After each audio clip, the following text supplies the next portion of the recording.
bon, ça va faire 3 ans que je suis dans le trading à peu près, un peu plus. Je sais plus exactement c'était à quelle date que j'ai commencé.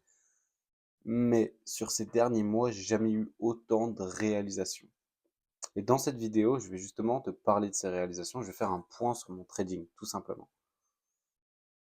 Il faut savoir que moi, j'ai 19 ans, bientôt 20, je suis encore jeune. Et j'ai commencé le trading jeune aussi. Et ça m'a permis de m'améliorer assez rapidement sur ma stratégie. Sauf que la psychologie, ça s'apprend avec la maturité, ça s'apprend avec d'autres choses. Quand tu es jeune, quand tu as 17 ans, tu vas pas forcément prendre tout au sérieux. Forcément, t'es pas mature.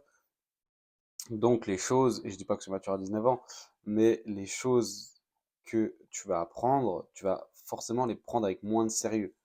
Et c'est totalement normal parce que tu es plus jeune. Mais plus tu grandis et plus tu prends les choses avec sérieux. Donc là, franchement, j'ai pas mal de points que peut-être que j'ai réalisé il y a longtemps et d'autres que j'ai réalisé il y a pas trop longtemps qui vont vraiment pouvoir t'aider si tu es dans la même situation que moi. Le premier point, c'est de voir long terme. C'est-à-dire que même si à l'heure actuelle, au moment là, tu ne fais pas 10 000 euros par mois, tu ne fais pas 20 000 euros par mois, tu ne fais pas 5 000 euros par mois, peu importe, il faut voir long terme. Et même si ça te prend du temps, ça en vaut la peine. C'est-à-dire que même si tu fais 5 ans d'études, dans tous les cas, très peu de personnes touchent 5 000 euros par mois. En étant salarié, très peu de personnes les touchent. Donc même si tu fais 5 ans d'études, tu ne toucheras pas ces 5 000 euros. Alors pourquoi pas est pourquoi est-ce que tu ne peux pas attendre 5 ans à te former en trading et faire justement ces 5 000? Et en plus, le trading, il n'y a pas de plafond de verre. C'est-à-dire que si tu fais 5 000, l'année d'après, tu seras peut-être à 10 000. Donc il n'y a pas de plafond de verre. En plus de ça, tu es totalement autonome, tu es totalement libre.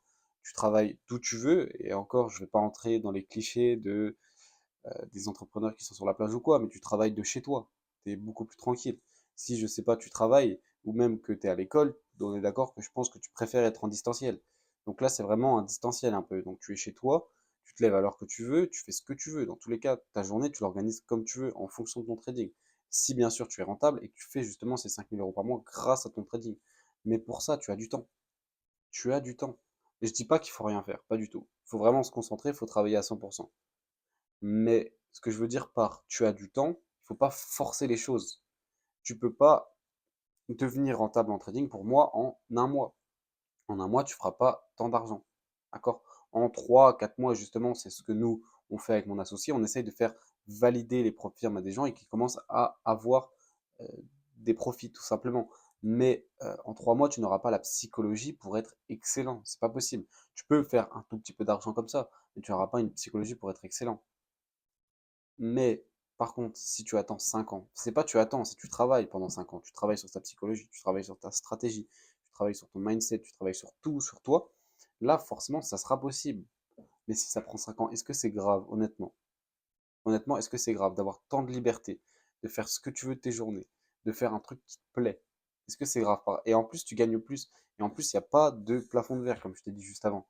Du coup, forcément, tu vas gagner plus que dans un travail normal et tu seras beaucoup plus libre, tu seras beaucoup plus heureux, en tout cas pour moi.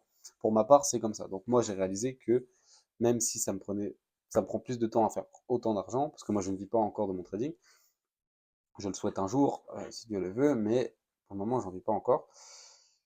Et même si ça prend un peu plus de temps, c'est normal, d'accord? Même si c'est à 22 ans, je suis très très bien. Je suis très très bien. Ensuite, les prop firmes ne sont pas le seul moyen de gagner de l'argent. Beaucoup de personnes te parlent des prop firmes, mais vraiment, tout le monde est matrixé par les prop firmes, tout le monde est fou sur les prop firmes. Sauf que si tu regardes les stats des, des traders rentables sur les prop firmes, tes yeux ils vont saigner, d'accord? Tes yeux ils vont saigner. Les personnes qui font des retraits sont très rares, très très rares. Une personne qui valide un challenge, ça arrive, enfin c'est pas très, enfin c'est, ça arrive, c'est courant. Une personne qui fait un premier retrait, c'est très rare. Qui fait un deuxième retrait, c'est encore plus rare. Et qui fait 5, 6, 20 retraits, c'est, ça se compte pas sur les doigts de la main, mais c'est une expression pour dire que c'est très très rare. Mais si tu travailles, je sais pas, même si tu es étudiant, on va dire que tu es étudiant, je vais faire les deux cas. Tu es étudiant. L'été, tu as 2 mois. On va dire 3, ouais, on va dire 2, parce que très souvent tu as 3 mois, mais on va dire que tu as 2. Tu as 2 mois. On est d'accord que tu peux gagner, honnêtement, tu peux trouver un travail qui te paye 1 200 euros. Je pense que tu peux trouver un travail qui te trouve 1 200 euros. Après, du coup, là, sur les 2 mois, tu fais 2 400. On est d'accord. Les week-ends, tu peux travailler. Je sais pas, tu essayes de trouver des petits contrats, tu vas tout de la plouche chez des personnes âgées, tout ça, tu peux le faire. Tu peux le faire. Et au bout d'un moment, tu auras forcément, à la fin de l'année, tu auras peut-être arrivé à avoir 3 000 euros.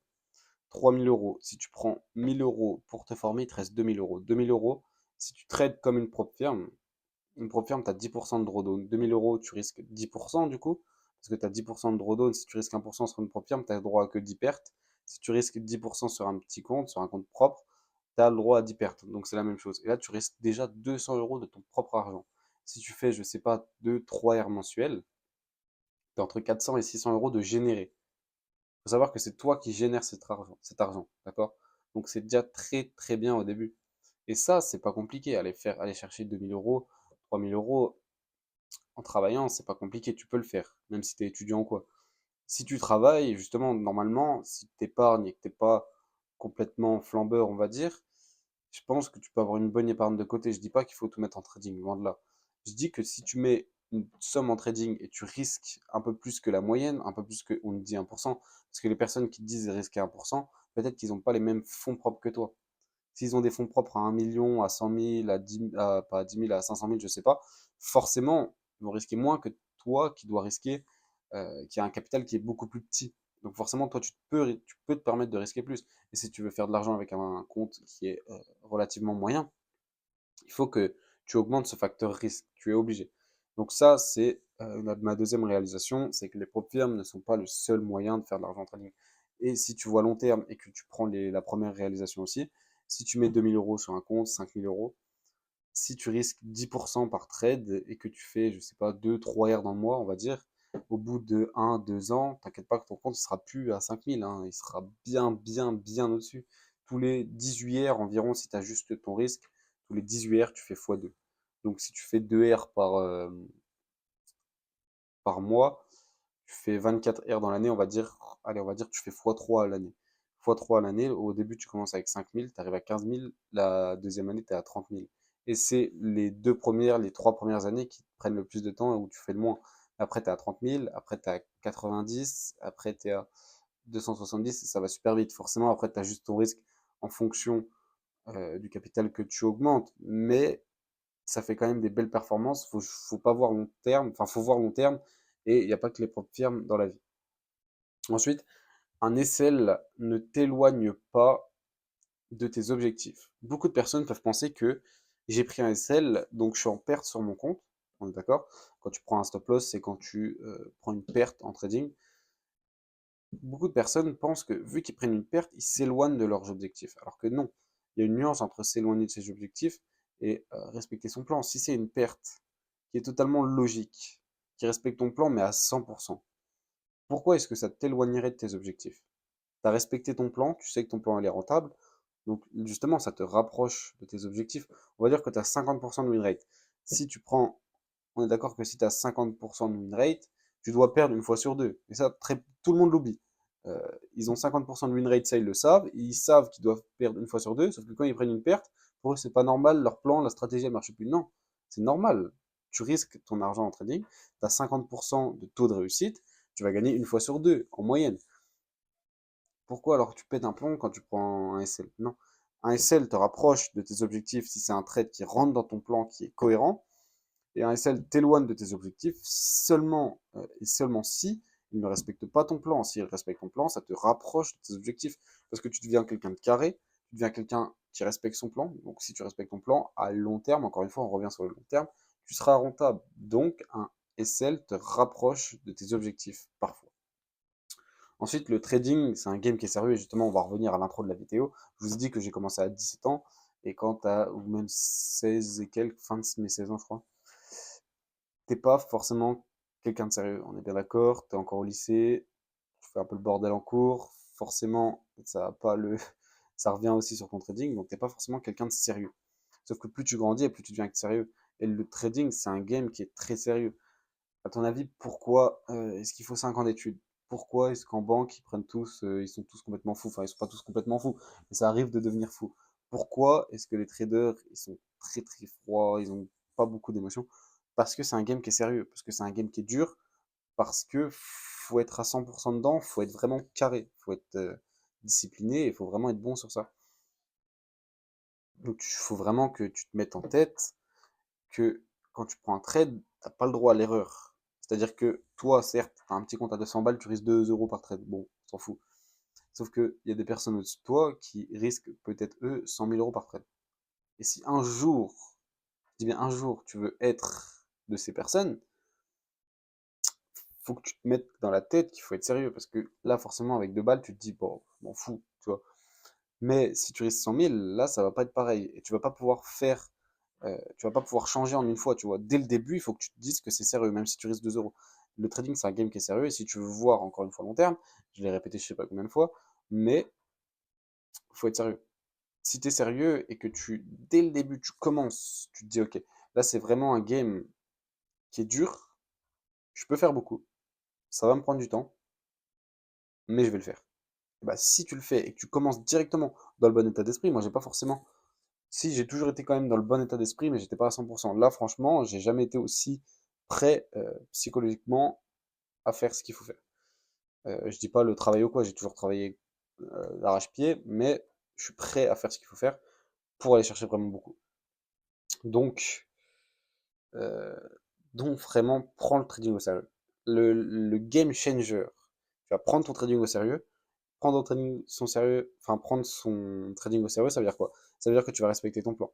Ça veut dire que quand tu prends une perte, t'essayes, je dis bien t'essayes parce que forcément, ça arrive, il y a des pertes, t'es frustré. Mais quand est-ce que t'es frustré? T'es frustré quand tu prends une perte qui n'a pas respecté ton plan. Quand tu prends une perte et que le trade est 100% logique et que tu sais que sur 10 trades, tu fais une bonne performance avec ces trades, et bah, t'es pas frustré parce que c'est normal et tu le sais. Mais par contre, quand tu prends un trade qui pue la merde et forcément tu stop loss et que du coup tu es frustré, là c'est normal, ok?